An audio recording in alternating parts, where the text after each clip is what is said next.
بسم اللہ الرحمن الرحیم۔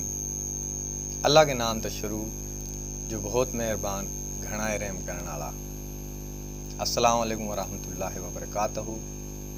پرامن راہیں یوٹیوب چینل کے ساتھ تھارا بھائی علی حسن میر ملک حاضر خدمت ہے۔ اس وقت دنیا کے اندر بہت سی ضعیف موضوع اور من گڑت حدیث پھیل رہی ہیں، اس لیے ہم صحیح حدیث لے کر آپ کی خدمت میں حاضر۔ اکرم صلی اللہ علیہ وسلم کی سیرت ہمارے لیے رہنمائی ہے۔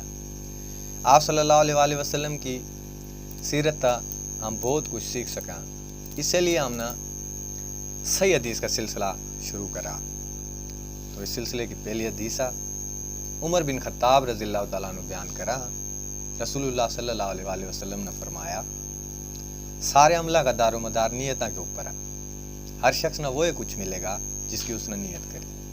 پھر جس شخص نے اللہ اور اس کے رسول صلی اللہ علیہ وسلم کی خاطر ہجرت کری تو اللہ اور رسول صلی اللہ علیہ وسلم کی خاطر اس کی ہجرت ہے، اور جس شخص نے دنیا حاصل کرنے کے لیے ہجرت کری یا کسی عورت سے شادی کرنے کے لیے ہجرت کری تو اس کی ہجرت اسی کی خاطر ہے جس کی خاطر اس نے ہجرت کری۔ ایسی پیاری ویڈیو دیکھنے کے لیے ہمارے چینل پرامن راہیں نہ سبسکرائب کر لو، ویڈیوز نہ لائک کرو، دوستوں کے ساتھ شیئر کرو اور کمنٹس کرو، اور اپنے بھائی علی حسن میر نے اجازت دو۔ ملیں گے انشاءاللہ دوسری ویڈیو میں۔ اللہ حافظ۔